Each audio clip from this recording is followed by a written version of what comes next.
Welcome to the Mariah Jean Fit YouTube channel. I'm Coach Mariah. Make sure you like our videos, subscribe to our channel, and share our videos as much as possible so we can reach a broader audience. We appreciate your support and enjoy the video.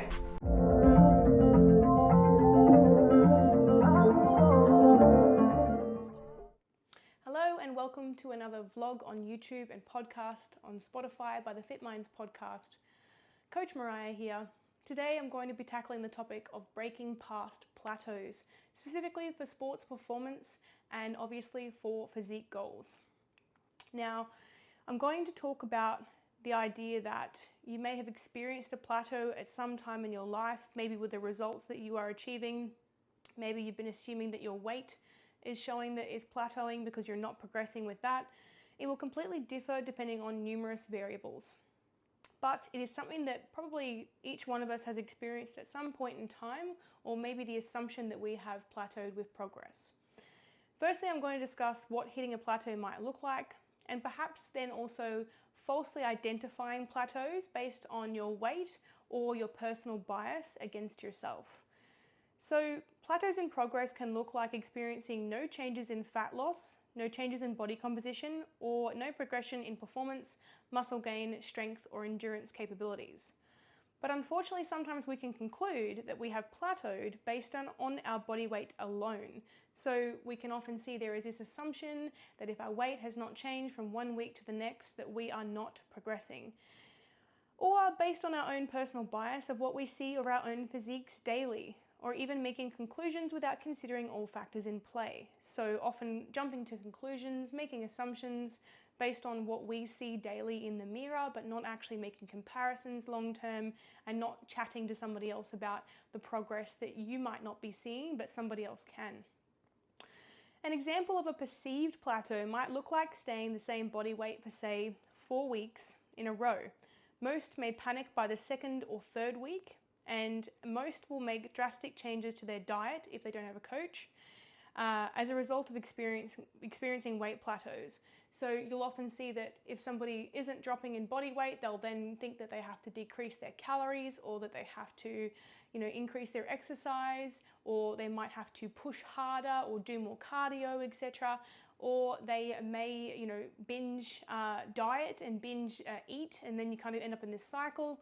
So this is where people, basically drastically reduce calories down, and so you look at this really extreme version of dieting, and that is to obviously mentally cope and compensate for what they perceive to be a plateau based on their weight.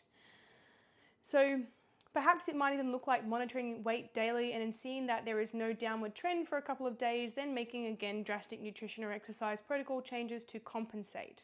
So I've seen this a lot with my female clients specifically, where they may not be dropping in weight from day to day and across a weekly period, and they might think to themselves, well, nothing's happening. Well, they might even have a weight increase, and even if they're adherent to their calories and their nutrition, their exercise, and they're having these weight increases, there is this immediate panic that sets in, whereby I have seen a lot of clients start to undereat their calories, and this can drastically impact you in many ways if it's not required. So an example of a plateau, another one in physique progress, might look like seeing little to no change in body shape or composition over weeks in time. So not just about weight, but looking at your photos thinking, I don't really see much of a difference. I can't see a difference in lines.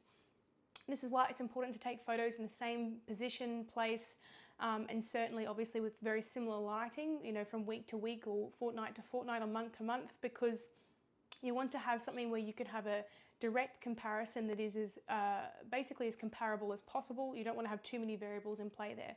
But it might be that you're not physically seeing many changes. This may apply for both fat loss or muscle gain. So if you are thinking, do you know what, I don't feel like I'm gaining muscle, I can't see any sort of physical changes, or certainly in the other direction, obviously with fat loss, predominantly a fat loss goal, you might think that you're not getting leaner, or that you may not see any differences between photos at all.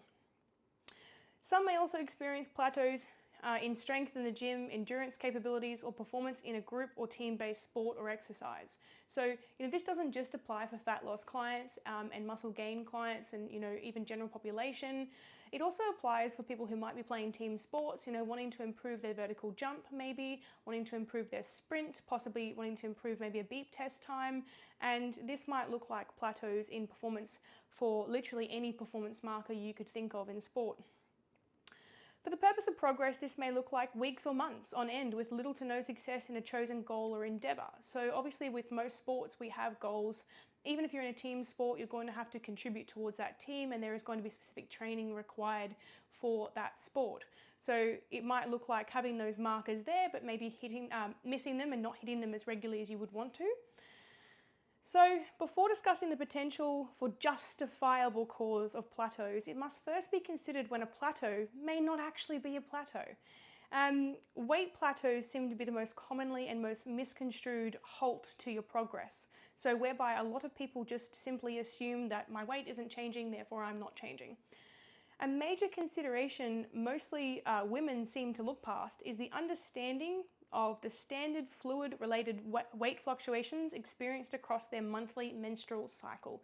And you'll hear me reference this a lot in podcasts because it is so important. And in fact, I think educating women on weight fluctuations throughout their month, understanding that each one of us is going to experience this unless you're going through menopause, unless you've had a hysterectomy, and even in that case you might get some fluid changes and things, that you are going to experience these fluid changes, and that you're not alone in this. So it's important to educate women in this because this can often prevent women and coaches from making knee-jerk decisions about calories and exercise, specifically when they are most vulnerable. When we have those fluid fluctuations, it's going to be at a part of our cycle where we are going to be hungrier than usual, where we are going to be tired, where we're going to be exhausted and cranky, and making calorie cuts around those times and exceeding the type of exercise we need to be doing and the cardio, and just smashing ourselves like silly can actually really negatively impact a female with regards to your cycle, but also your general health, your performance, and even injury prevention can come into play there as well. So women can experience a fluid increase, and this is golden information. This is stuff that is going to be so valuable for you to understand. Women can experience a fluid increase of anywhere to 1 to 2 kilos typically, sometimes up to 3 to 5 kilos upwards in some cases, when due for menses and during menses. So during the luteal phase is where you are due for your period, in the lead up to menses, okay? And this might look like carrying that fluid all the way through to menses. So you're looking at a 28, 35 day cycle, anywhere between then, even longer. You're looking at spending at least 2 weeks in this very fluid high phase. And this is where weight is not true weight. This is where your weight will be typically higher than usual, and you need to take that into consideration when tracking data. Then obviously as you progress into your ovulation follicular phase, or follicular ovulation, whichever way you want to call it, usually that period of time is going to be very short. So it's going to be roughly 8 to 10 days of a cycle. It can go for slightly longer if your cycle is longer, but you're looking at this larger chunk spent in the fluid increase phases, so that luteal and menses, and then obviously ovulation, follicular ovulation is where we start to get that to settle down, and that is a true weight. That's what we would consider from a data perspective as a true as possible weigh in, with other factors in play for any sort of fluid retention around there as well. And there can be lots of reasons why we hold fluid. It's not just from our hormones. So obviously when we spend such a long period of time, right, swayed upward into our fluid retention during our cycles, we find that we are very easily triggered by weight changes, thinking that we're doing something wrong, especially if it spikes overnight, which it often will. If you're going into a luteal phase, you'll find some women ease into it, and some women just creep up by 1 to 2 kilos overnight, and there's no sort of warning. It's just bam, there it is. So this can be very disheartening, okay? This can reflect a plateau on the scale, even if fat loss has occurred. So if you do the math, if you have increased by 2 kilos of fluid, and let's say you've lost 2 kilos of body fat, let's say you've done that increase over 2 weeks, that fluid has crept up by 2 kilos, but you've also lost 2 kilos of body fat, that would reflect as a no change on the scale. You would stay exactly the same weight, because why? +2 minus 2 is 0, which gives you literally that no scale weight change. I know there are women out there who wish it was different, but if you are smart enough about your cycle, you will understand it and you will take that into consideration. So if you stay the same weight during a fat loss journey and you are due for your period, you probably actually lost weight and you just need to chill where you are for a bit and wait for that to subside. Once your cycle is over, you will then see a true reflection of the fat loss that has occurred during that fluid retention phase. Okay, so it's just some basic math. So, as I mentioned, for example, if a female, I'll give you another example, has achieved a 1 kilo of fat loss, let's probably a bit more reasonable than 2 kilos across 2 weeks, let's be honest. 1 kilo of fat loss across 2 weeks is a fairly reasonable amount to lose, but this differs from person to person depending on your current weight, your current body composition. The lighter you are, the less weight you're going to lose. Why? Because it's about ratios, it's about percentages, right? Not about actual numbers, it's the percentage of your total weight. So let's say we've lost a kilo of fat across 2 weeks. It's 500 grams a week. Let's say just for the facts, we don't even know what weight is, but we've lost a kilo of body fat. Yet, maybe she's commenced a luteal phase and perhaps gained 1 to 1.5 kilos of fluid, okay? Therefore, the scale weight may reflect a no change or a 0.5 increase in the scale, okay? Without an actual body fat increase. So this is where we start to feel a bit fluffy. We'll kind of start to almost see a little bit of the fluid retention, which we do get quite a lot of in internal organs around our reproductive organs, but then we do get a little bit underneath the skin as well, a bit of inflammation there. So, and this is not body fat. This is the interesting thing. It was previously thought to be that we were gaining body fat, but that doesn't make any sense as to why we would gain body fat during a phase where we actually have an increased metabolic rate. During our luteal and menses, we actually burn slightly more calories than usual. So if anything, we are losing body fat, but we are actually holding a little bit more fluid. And so in that case, let's say that, this woman's been pushing really hard. She's been following a calorie deficit. She was dropping weight really well. Let's say she's just come out of ovulation. Then she's gone into luteal. And all of a sudden she's gained 0.5 kilos. And she's like, holy shit, why have I gained 0.5 kilos? But I've been following my calorie deficit. I was dropping before this. Why have I all of a sudden gained out of nowhere? I feel like, I'm running out of energy. I'm hungrier than usual. Like, how am I gaining, right? How am I gaining? And then also not just that, how am I sustaining that gain? How have I kept this 0.5 of an increase for a whole week? It's only dropping by 100 grams a day even past then. Like, what's going on? Why haven't I not got that weight back that I dropped down to prior to my luteal phase? And you might even not know what a luteal phase is until now. So these weight increases or no weight changes will often really throw off a person, especially females. And this is key, right? This has been a mental trigger for women, millions of women across the world who do not understand their own cycle and fluid changes, and therefore have been basically shooting themselves in the foot, decreasing their food, giving up on their journey, getting really defeated, saying, well, I lost a kilo and then I put on a kilo, so I feel like it's not even worth it anymore. And most women are giving up on their journey within that first 4 weeks, or even the first 3 months, because they're seeing their scale weight go like this. It's kind of up and then down and then stay the same and then down and then up and it's so unpredictable that they just, no, I can't do this anymore, right? So how good would it be if you had this information and you could actually keep going with your journey with full, logical ideas that you can apply to your own results and your own journey? Now, if your coach is not currently taking this into consideration, they need to. They need to be reminded of this. They need to be educated with it. And if they are not, and they refuse to be, and they refuse to understand this concept, get a new coach. So this is why tracking your cycle to understand and predict these changes is key when gathering weight data and notifying your coach so this can be taken into consideration when making decisions with protocol. So sometimes it's really important when you do your check-in to say, look, I was due for my period, or I've got my period this week, or I know that it's coming up in maybe about a week or so, and I'm feeling a bit hungry and tired and my weight is up. It is okay to tell us that. If anything, it helps us. So as I mentioned, the fluid retention that we are experiencing, okay, leaves us feeling defeated and frustrated, given that we are pushing really hard and we're applying ourselves. But this fluid retention, as I said, is literally pooled around the reproductive organs, sometimes in the GI tract, even the bowels, okay?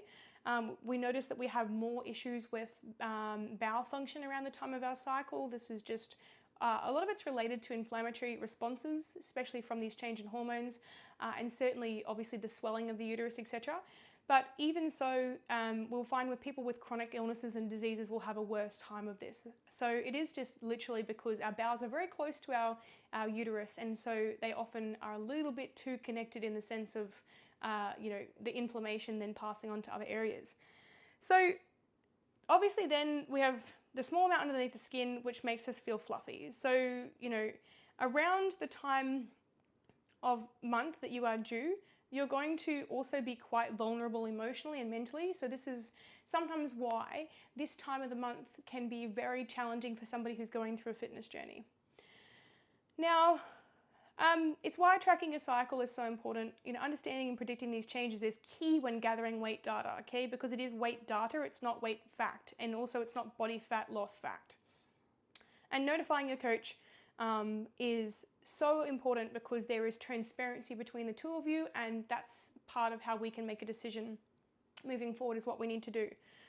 So I think that obviously this would give women an understanding of, balancing out their, I suppose weight data and understanding what is happening with it across a whole month, because for men, when we gather weight data, it's probably more so applicable across a week. If you think about it, for women, we actually need to find the whole month and map it out as to what's happening and find that ovulation phase as the true weight, or certainly the true average weight that we will probably really be, minus our fluid. So another reason why people may not be experiencing a scale change or seeing scale changes could be the fact that the person has increased in muscle mass and decreased in body fat at the same time by the same value. So less common, but certainly something that does happen, especially when I have clients start up with me and they may not have been exercising prior, and they may not have even been pushing themselves in their workouts, and all of a sudden they've stayed the same weight, but they're like, oh, my pants are fitting better, and that's weird. I've got muscles in places I didn't have them before, and oh, that's really strange. I'm feeling firmer, but like my scale weight hasn't changed. Especially if they're following their diet, especially if they're following their plan to a T, they're exercising, they're progressing with their weights, they're getting stronger, and they're pushing themselves. This is where in the early days, especially for people who are new to the gym or have taken time off, that they are going to see stages where they may gain muscle and lose body fat, and there will be no scale change. So again, if you gain a kilo of muscle, let's say over a couple of weeks, it's not usually that possible, but certainly if you're starting out, it can be.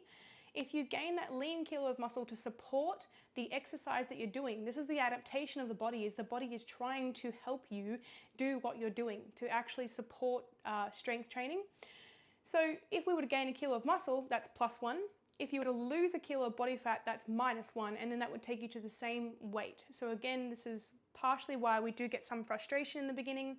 Also too, in that you might find that some people are just not in a calorie deficit, as in their coach may have programmed it for them and they may just be sitting on that edge of maintenance whereby the body is just not really happy to part with any sort of body fat. So in this very rare circumstance, I would say even it probably is more common than you think, but rare in a sense that usually if a coach puts you into a deficit, if it's not deep enough of a deficit, they're going to find out eventually. They're going to go, this person has been adhering fully to the plan. If you are transparent with your coach and you tell them the truth, they can actually give you the calories that you need.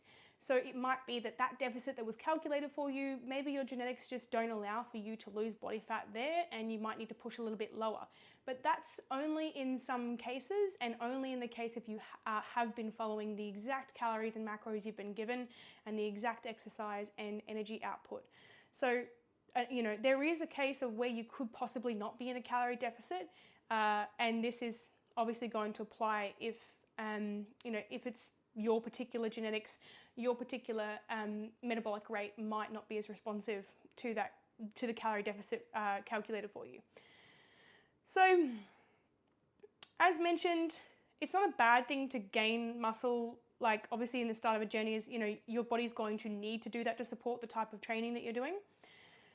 But the increase in muscle mass will also help increase metabolic rate. So this is why whenever I have somebody start a journey and they're saying, oh, I want to focus just on weight loss, and I always kind of stop them there and I say to them, but don't you want to gain some muscle as well? And I think that there is this common misconception that when we talk about muscle gain, people immediately, especially women, immediately assume that I'm wanting to tell them to get jacked and huge. You know, I'm standing here in front of you as a size 8. I'm wearing a size 8 pair of pants and they're swimming on my waist, right?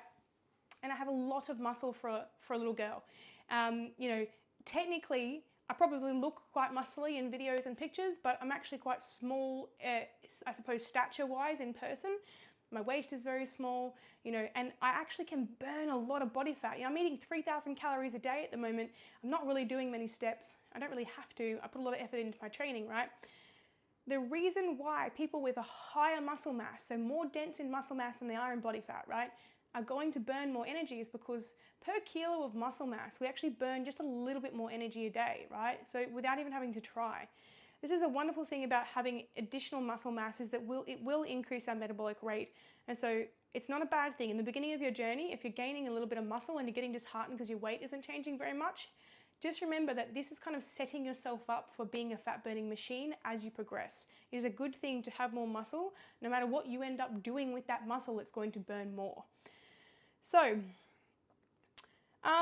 obviously, when we're talking about, you know, decreasing body fat when it comes to increasing muscle mass, when we have more muscle mass, we have a higher likelihood of decreasing body fat without having to go into such a big calorie deficit. So it is something I encourage, and it isn't something that I want people to be disheartened by if they don't see big weight changes in the beginning due to those muscle mass changes. So this is important. This is why is it important? It is important to track your muscle mass changes every 4 to 6 or 8 to 12 weeks using body scans, DEXA scans. You know, in-body scans or DEXA are pretty good. Skin folds as well are another option if you've got someone who could do that for you to fully understand the data more accurately, okay? So when we can see that muscle mass is increasing, and the interesting thing is the more muscle mass we have, the lower body fat percentage we are, even if we have the same amount of body fat. So I know, crazy, right? But if you think about it, it is ratios again. So it's if you've got, let's say, 15 kilos of body fat stored on your body and you've got 30 kilos of lean muscle mass, if you increase your lean muscle mass by 2 kilos, you will decrease your body fat percentage without even having to lose that body fat. Why? Because you have more muscle, which then changes the ratios in your body to naturally reduce your body fat without even having to lose anything, any body fat at all.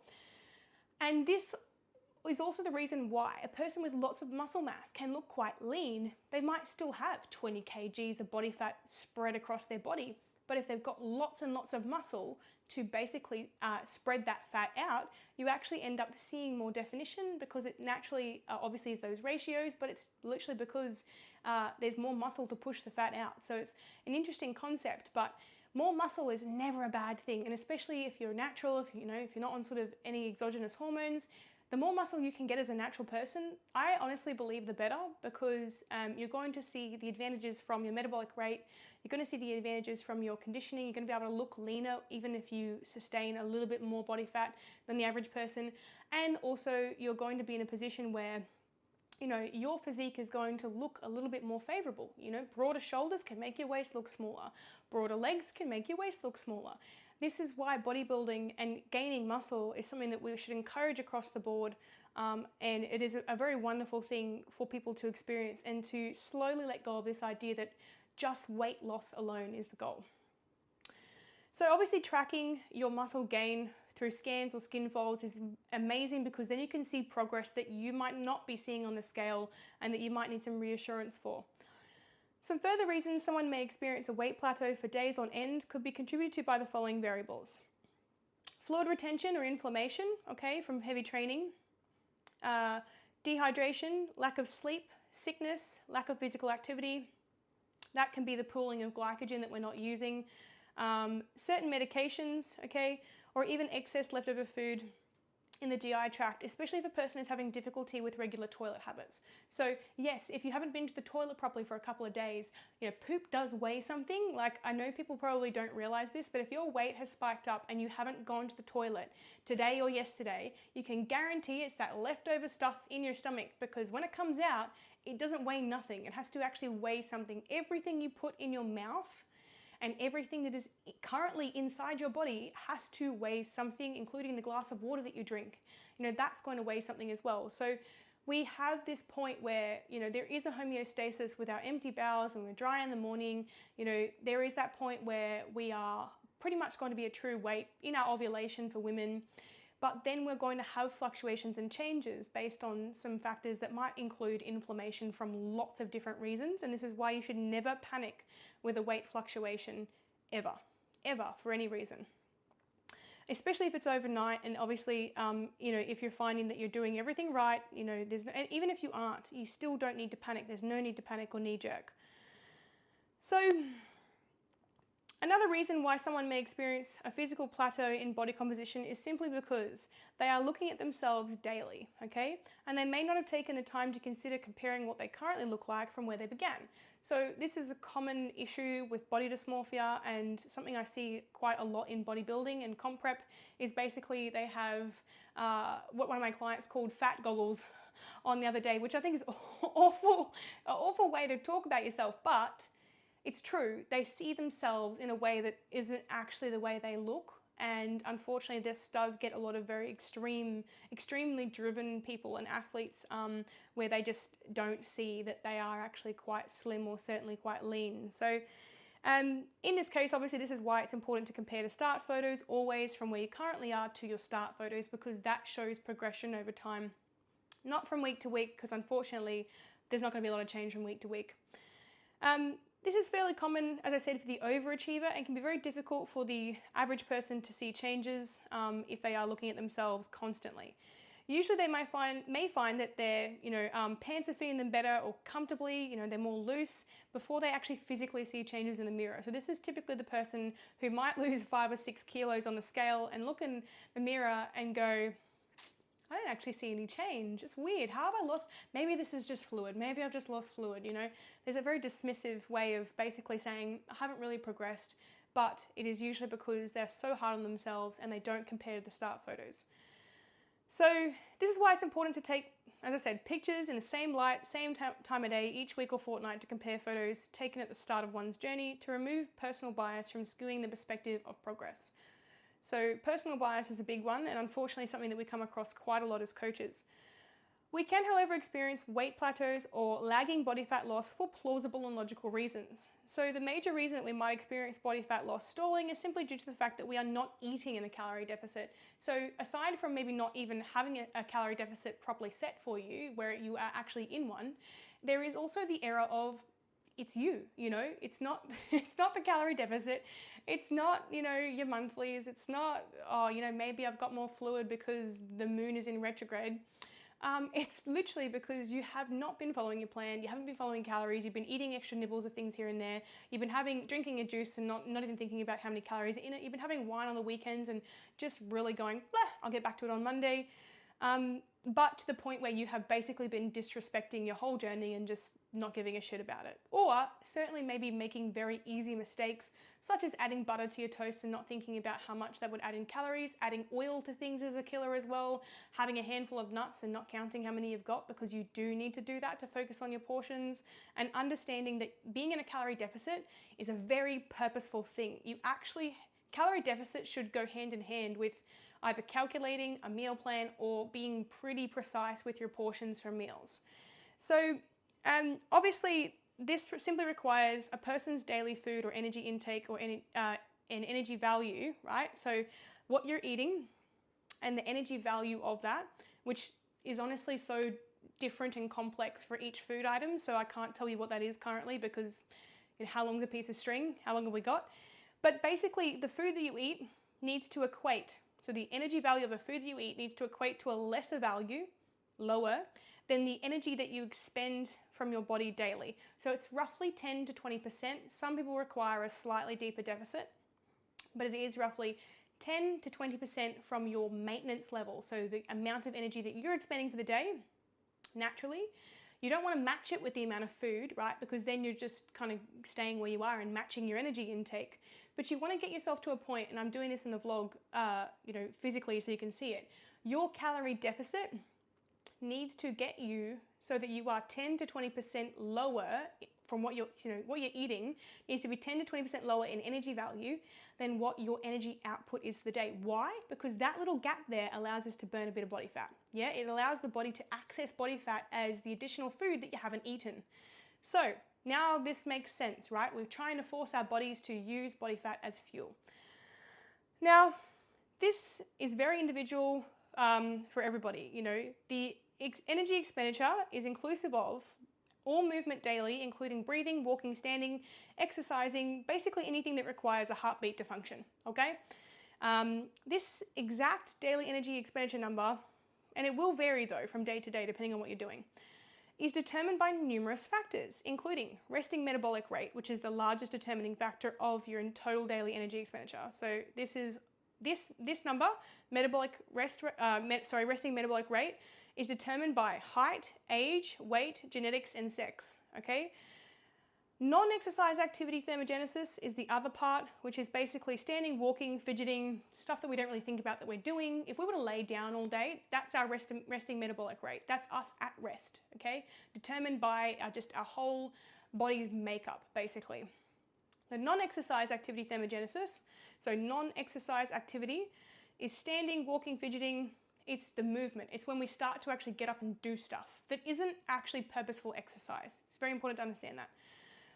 The daily purposeful exercise, okay, is the next one, where basically it is where we go to the gym, where we go for a run, where we try and elevate our heart rate, where we are exercising. We are definitely exercising. Our heart rate is above resting, okay? So, and then we have the thermic effect of food, which is a very small contribution, but it's basically how much energy we use digesting our food. I know, right? How crazy. We actually use energy digesting food.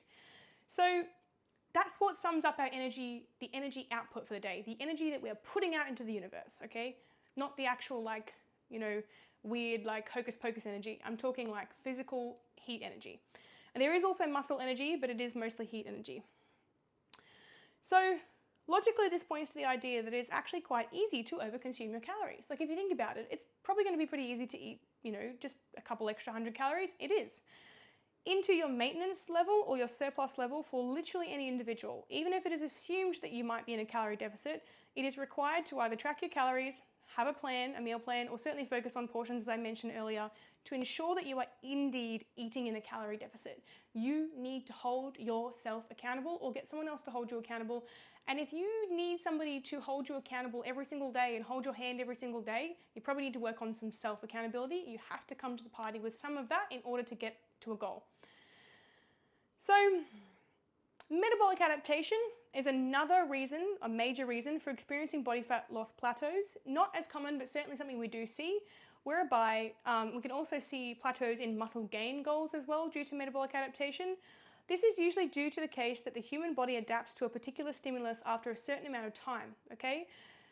Which will differ from individual to individual. But basically, if you've been dieting for a long time, or if you've been at calorie maintenance for a long time, you might find that you're probably not going to progress as much with either of those, even in a surplus. If you've been at the same surplus for a period of time, you're going to struggle after a certain point. And it can be anywhere from as early as 4 weeks, where early adaptation sets in, to up to 6, 8, 12 weeks.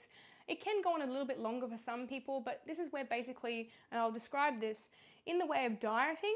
So in this case, where if you were dieting for a prolonged period of time, the human body adapts to a lower level of calories by slowing down the heart rate to compensate for lack of energy availability, okay?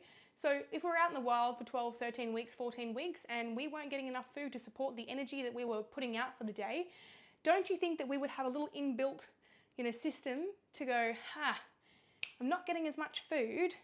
What do I do? Like, how do I survive? I'm going to run out of body fat soon. This isn't fun.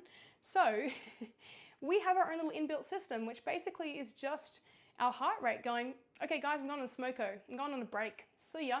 And it doesn't stop, but it slows down just a touch, whereby you could be doing the same workouts you were doing last week, and all of a sudden this week, your heart rate, you can't get it up, and you're like, oh, maybe I'm fitter than usual.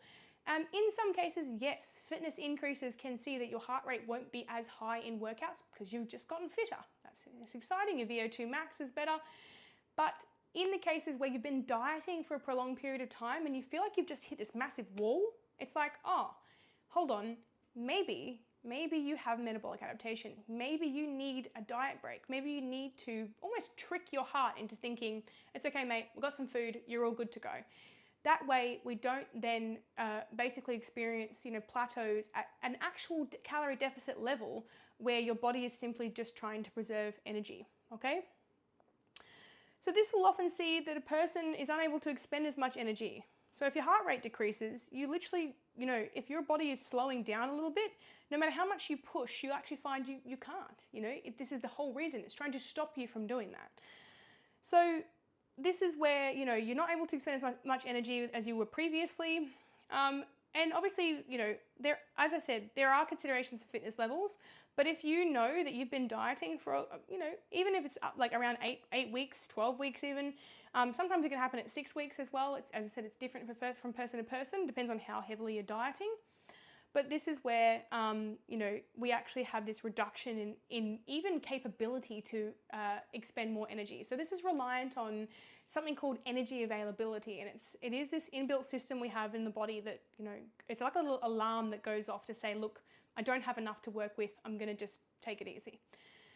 So obviously that can then see us plateau a little bit, because obviously if we're not expending as much energy, then we can end up accidentally being in a maintenance level calories because of that adaptation. So in a case of metabolic adaptation resulting from long bouts of dieting, a positive increase in energy output, can be seen paired with an increase in calories implemented for a temporary period of time, ranging anywhere from 7 days to 14 days and beyond, depending on the dieting period and how long that's been for. So generally, the longer the dieting phase, well, then obviously the longer the diet break. The shorter the dieting phase, the less requirement for a longer diet break. So you can actually make that a bit shorter.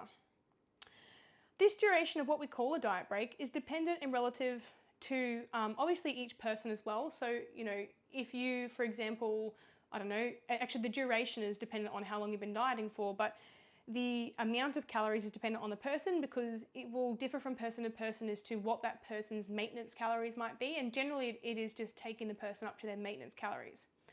These will also change. So if you lose body fat and you lose weight, your metabolic rate obviously changes. There's always going to be changes to the body when we change weight.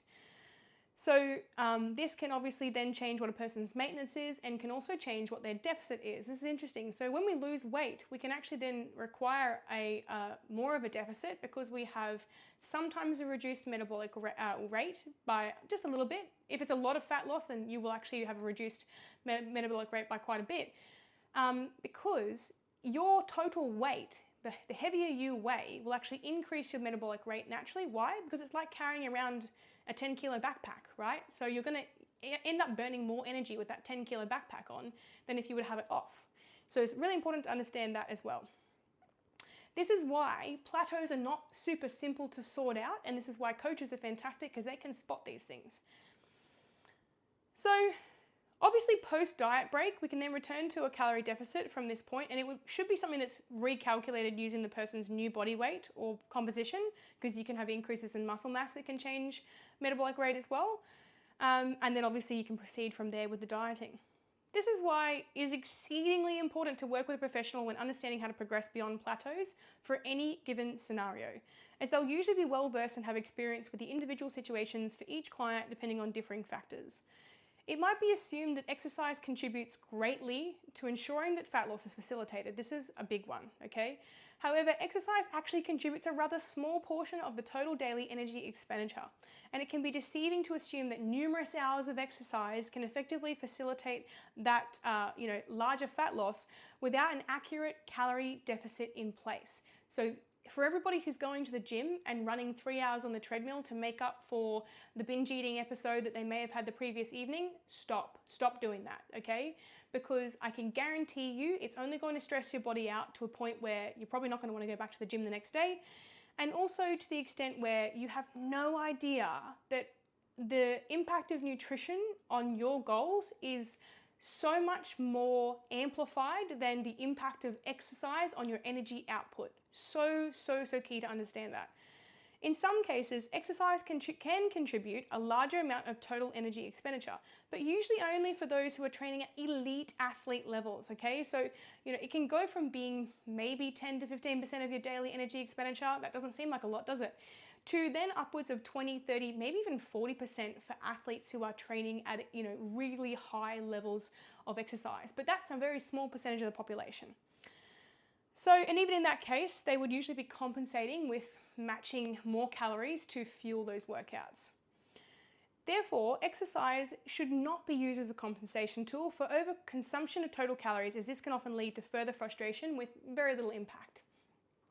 In some cases, a simple way to increase energy expenditure with a far more impactful, in fact, all cases, because I would say in the way of athletes, probably less so if they're exercising quite a lot. But in most cases, let's say gen population, we're talking, this is like 97, 98% of the population, okay? A more impactful change to total daily energy expenditure is actually not your energy expenditure. It is literally your energy input, what you're eating. Especially if you're already exercising 4 to 6 times weekly. Like if you're doing this, if you're showing up to the gym and you're regular there, you're getting your steps up, you're in a position where you're actually exercising quite frequently, could be to literally look at your diet, look at your nutrition, look at what you are doing with your food and whether you are holding yourself accountable for the amount of energy that you're eating before you actually look at over-exercising. Another very simple way, though, of increasing total daily non-exercise activity thermogenesis, so this is the type of stuff where I'm waving my hands around and I'm walking. For all of you who are sedentary and sitting at a laptop, this is going to have a larger contribution to energy output than exercise, okay? So going for walks. If you can get your steps up to a reasonable amount, the government recommends 10,000 a day, but even if you can get them up from where they currently are and just, increase them by a few thousand, you'll actually find that just doing that, just walking a little bit further to your car or, walking around your house instead of sitting on the couch when you get home, can actually see that you increase your energy output without even having to think about it. So that's a pretty effective way of doing it if you're finding that you're already training quite frequently, if you're already following a calorie deficit. This is another little way that you can just increase that energy expenditure to a point which is more reasonable to create a calorie deficit. So another potential change to influence plateaus may look at increasing your reps, your sets, or even days of exercise, especially if the current exercise efforts are only 3 days per week and less than half an hour per session. So if you're going in, you're doing a 20-minute, half an hour session, and you're only going 3 days a week, you probably could afford to increase that a little bit more to increase natural energy expenditure over the week. This doesn't look like going and doing double sessions. Please stop doing that. It's just really stressful on your body. And it doesn't look like going to the gym for 3.5 hours, okay? It's not that extreme. It's just a small increase from where you are currently to increase capability of small bits of energy output across weeks and months. So keeping in mind that overtraining, okay, is, as I said, very stressful for your body and actually can negatively impact your results in a sense that if you get injured or if you are very fatigued and you go and try and train again, you may not actually have a very good session. So potentially seeing issues arise such as adrenal fatigue, muscle wastage, disordered eating patterns, and sleep deprivation. We've all done it. We've all thrashed and bashed ourselves for maybe a week or two, or even like I did when I was, quite unwell and anorexic when I was 20, over-exercise, underate, and basically saw that I was going nowhere very quickly with my goals and my strength and my muscle mass, and I actually had severe atrophy where my muscles were wasting because of that over-exercise and under-eating. So very important to understand that you do not have to keep pushing yourself to the brink of a breakdown. Okay, so I'm going to discuss before I finish up for the podcast, because obviously it's not all about weight loss and fat loss, a nice decent chunk on performance, strength, muscle growth, and the plateaus respectively for those. So performance or strength-based plateaus might look like having trouble progressing with your lifts in the gym, your sprints on the racetrack, time and pace for runs or cycling, or even the height of your jump in a volleyball game. Maintenance calories can often see that we struggle to progress with performance naturally because we have a lack of energy availability to allow for progress with strength at a maintenance level of calories. So if you think about it, if you're maintaining the energy output that you're giving for the day, how do you expect your body to put out more energy if you're not putting more energy in? Yeah? How do you expect yourself to perform better? It's like asking a car to go further, but you're not putting extra fuel in to go further. Yeah? That analogy actually makes sense. So especially if we are considered to be of an athletic level of body fat percentage, different for males and females obviously, because low body fat for women versus men is actually a little bit more, it's a little bit higher. So for men, athletic would be considered kind of, I would say probably sub 20%. And then for women, you're looking at probably sub 30, more so between 20-25%. But if we're going below those levels, this is what basically puts us into an athletic position where we are lower body fat, and we are obviously considered to be at that kind of athlete level performance, for whether it be maintaining that physique, or whether it certainly be for maintaining performance like running or sprinting. So it is when we do not have sufficient body fat stores for the body to access safely and maintain homeostasis for the health of your internal organs, micronutrient uptake, hormonal profiles, and adrenal function, and the list goes on. So whereby, and this is unfortunate, and this is something that's not really spoken about on the internet, if you are walking around with a six-pack, most of the time, if you try to maintain that, and leanness all across your body, if you try to maintain that, you're going to negatively impact performance markers. However, there are people out there who can do it, but they just need to match the amount of match the amount of energy that they are putting out with the amount of food required for that particular athletic endeavor. So, especially exercise can often see that muscle growth or performance is actually impaired due to the reduced recovery time between bouts of exercise as well, okay? So, this is whereby you see people overtraining. They might be athletes, and if they are quite low in body fat, it's even worse. But basically where, they're not able to grow muscle because they're not even resting it. Muscle grows when you rest. It's an interesting thing. It tears when you are training, but it grows at rest and sleep. So if we're not recovering adequately, of course we're going to plateau with results, because we're literally basically going back and bashing ourselves again before the muscle has even had a chance to repair. So, reduced recovery can actually end up reducing performance markers increasing, and certainly even muscle mass increasing, especially when presented paired with a lack of calorie or energy availability for the energy provision of the energy output produced by the exercise. So again, if you are not recovering as much, you're not resting as much, and you're not eating as much, and you're trying to increase your strength and your performance markers, it's gonna suck. It's not going to happen. It is not fundamentally what happens. The body is not willing to do that, especially for those who have lower body fat percentages. Why? Because it thinks you're trying to kill it. That's literally it, right? If you try and starve the body and try and push the body like a robot, you're going to get to a point where it will give out and it will not keep going past a certain point. This is where energy availability as a topic in sports nutrition becomes incredibly interesting and relative. Okay, so this is something that's not being spoken about enough, but I like to address a lot more frequently now than ever. For the purpose of increasing performance and even increasing muscle mass by substantial levels, it needs to be assumed that calories should be at a maintenance or a surplus level and should be calculated in relation to the person's body fat percentage and body composition, e.g. their lean body mass. Okay. As this allows for increases in performance markers over time. It should be reassessed as well once the performance markers are met, and certainly even with body composition once that has been met as well, those small goals, because it will need to change again. Something that must be assessed, as I said, fairly frequently and regularly, along with the symptoms of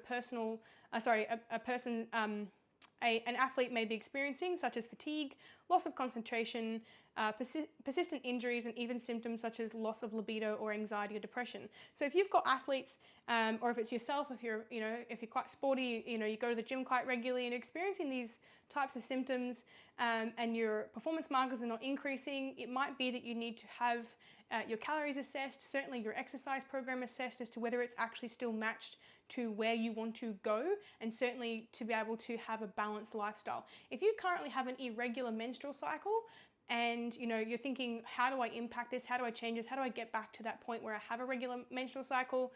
It might be in relation to the amount of exercise you're doing, the amount of load, it might be a bit excessive, and the stress that you're putting on your body, and certainly the amount of calories that you're eating. It might not be enough food. So another factor to consider for strength or muscle mass increases, plateaus might be to consider, strength or muscle mass increases and plateaus might be the consideration of muscle activation and or mobility and stability in exercises. Okay, so this is inclusive of form and technique, targeting specific muscle groups in that if an exercise has not been performed correctly, or certainly if there is an imbalance, tightness, or tissue issues, with stability, movement patterns, etc., it can drastically affect a person's results, their progress, and obviously gives an increased risk of injury. If an injury or niggle arises, this is where we need to understand that it's going to significantly impact particular lifts or performance. So, if you've got a niggly ankle or a niggly shoulder and you're trying to do an overhead lift, you're going to have a shit time for both of those injuries. So if you don't address injuries, and if you don't work with people like physios, remedial massage therapists, or even with your coach as well to manage those injuries, that is where you can see certainly an impact on performance markers. And people take that more personally than they should. It's something that just needs to be addressed, and moving forward can actually help you. So address it as soon as you can, an imbalance or an injury, especially if you believe you're not engaging a muscle group correctly for that exercise. There's no point in doing bicep curls if you don't feel it in your bicep. So it's important to address whatever is happening for you in that movement until you get it right and until you can feel it in the muscle group you're meant to be training. This may look like tapering back a weight, okay? So putting your ego on the back burner and realizing that your body doesn't understand weight numbers. All it understands is when the muscles are fatigued. Or difficulty of an exercise. So obviously tapering back the difficulty. It might be going from a barbell front squat to going to a dumbbell front squat because maybe the barbell is just a little bit too much, or maybe it's not right for you. In order to perfect your form and possibly work on releasing muscle groups to allow for better contraction. This is why movement patterns are incredibly important to assess constantly and keep yourself in check, even if you're a trainer. Working with a physio intermittently is something that you can do to help improve technique, efficiency of a movement, and any muscular imbalances or tightness. So something that I definitely suggest and support. It's fantastic and can actually get you to a point where if you are very injury prone and you tend to just get an injury every 6 months or every few months, probably not a bad idea to see a physio or at least a trainer who knows what they're doing with form. A common issue I see with clients as well with regards to certainly with trying to progress with muscle mass is that they may have completely conflicting goals in that they would like to lose body fat and gain muscle at the same time. It's actually the most common thing I see answered in a questionnaire is, I want to lose body fat, but I also want to get a big butt. Sorry, but they don't actually happen at the same time. Some people can get small newbie gains in their glutes in the beginning of a fat loss journey, but you're going to get the biggest gains of your glutes when you have enough food to grow them, because what do you think muscle is made of? So, although it's definitely possible, as I said at the start of a fitness journey, it is cause for concern that this is still something that's being said in the fitness industry. Encouraging this kind of goal-setting behavior long-term is fairly, it's not impossible, but it's not realistic. It's more important to go through phases of fat loss, or muscle gain, or maintenance. And what does that look like? A calorie deficit, a calorie surplus, or a calorie maintenance. Oh my God, wow, we've just matched our nutrition to our goals. Which actually seems quite logical when it's said out loud, okay? So usually it's seen that muscle gain is at optimal levels at calorie maintenance or surplus. So you can gain some muscle at maintenance, but it is difficult to do so. It's harder. But you're gonna have a better and easier time in a surplus. But then, a calorie surplus will give that energy availability from the additional calories, right, left over from what you've expended for the day, to provide enough energy to progress heavier with your weights, so the carbs for energy, and the protein to build the muscle. So when we have leftover building blocks to use that we haven't used as energy, guess what they get used for? More energy for heavier lifts, and oh my God, more protein will then actually give you more availability for building more muscle. Voila, it's like having leftover bricks after finishing building a house. You can make a bigger house. So that's what we look at for muscle gain. It is very logical. Respectively, a calorie deficit will facilitate fat loss, okay? Enough of a calorie deficit too, mind you. It's not just a couple hundred calories. Sometimes it's more than that. With some optimal muscle gain results, okay? So suboptimal muscle gain results. So whereby you're not going to get this crazy amount, you're not going to get these, Kardashian glutes, which aren't even real glutes anyway, but you're not going to get, this bootylicious booty in a calorie deficit. It's just not going to happen. It's not even meant to happen. When you do see women who have nice muscly butts and they're nice and lean, they've probably gone through a really long growth phase where they have grown their glutes specifically in a surplus, and then they've gone through a calorie deficit to then lose the body fat and then obviously reveal the muscles underneath. That's how it's done, okay? I'm not going to repeat myself because, actually, I am, because it's, it's something that needs to be said over and over for people to understand it. So, It may be seen that with an increase in calories to meet a performance marker increase, okay, so when we want to better ourselves with performance markers, relative to calculating the calories required for optimal energy availability. So this would be a logical solution to apply for strength or performance related plateaus. So basically, if you're plateauing with your strength and your performance, it's been weeks and weeks on end or months on end, you're getting enough sleep, you're having plenty of rest days, you're like, okay, I'm plateaued. Probably need to increase the energy availability by literally increasing your total calories. A goal to grow muscle may also look like normalizing the idea of weight changes to an athlete or client. I'm literally about to do this myself, okay? I've never been above 70 kilos in my whole life, right? Because I've always been scared of 70 kilos for some weird reason. And I've been as low as 45 kilos, mind you. I'm about to go into a build phase that actually sees me go just above that. Why? Because I've never done it before. So if I want to experience something that I've never experienced in the way of muscle gain, probably need to push myself higher than what I've been willing to do previously. Yes, logic, okay. So normalizing weight changes in an athlete or client that an increase in weight over time in relation to a predominant muscle growth goal is actually going to be a good thing. It's not necessarily a bad thing, and that if you do gain body fat in that time, it's not permanent. So, body fat gain is never permanent. There are particular ratios of fat increases to muscle mass increases which are going to be more favorable when we are going through these phases. And this is something a sports nutritionist will be aware of when undergoing a muscle growth journey with a client. Okay, and we can also look at pictures as we go. Are we getting a little bit too fluffy? Do we need to taper calories back? It's not permanent. When you get a little bit fluffy and you go a little bit too far with a bulk, guess what you can do? Taper the calories back. It's not that hard. Usually small bouts, 4 to 8 weeks of a calorie deficit called mini cuts, can be utilized for competitors such as bodybuilders or powerlifters intermittently between competitions or in the lead up to a competition to allow for an athlete to be more comfortable and to assess the progression of the physique at a more reasonable body composition. So obviously when we feel like we look like a potato in an off season or leading into a powerlifting show and we want to see what's underneath, it's not as important for powerlifting comps, but certainly for bodybuilding. We can then go through those mini cuts and then assess, oh cool, there's actually some quads there. We're not hiding underneath all that fluff. This is often implemented to assess total changes to shape or to make it easier for an athlete to achieve a particular weight category for a competition. So if you're in a figure category, you might want to go for a weight category, especially for the short girls.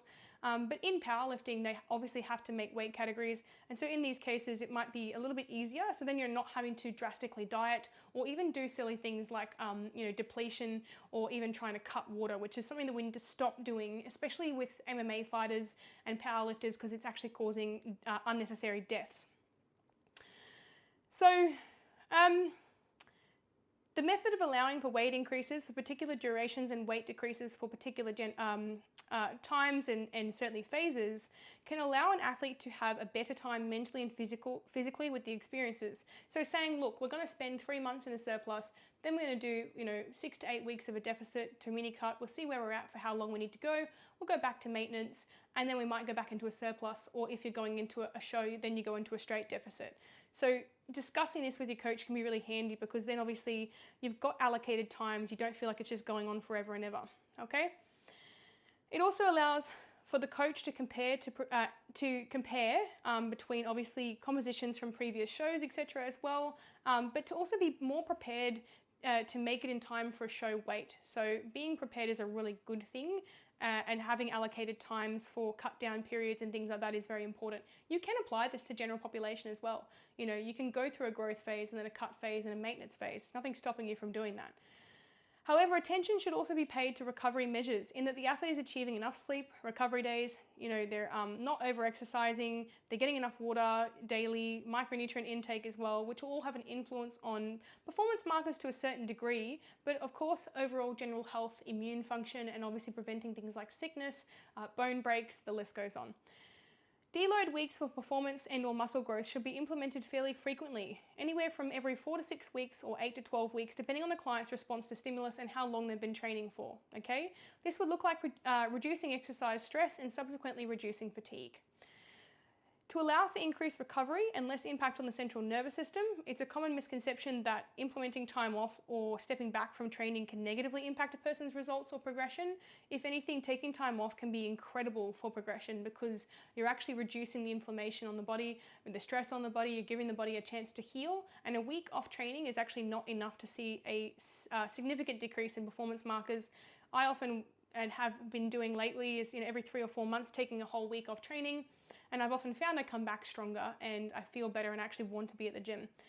Recovery is also incredibly important for the purpose of reducing risk of fatigue and in turn injury. Okay, so obviously there's a lot of hype on the internet about ice baths. Unfortunately, ice baths don't do shit for your recovery.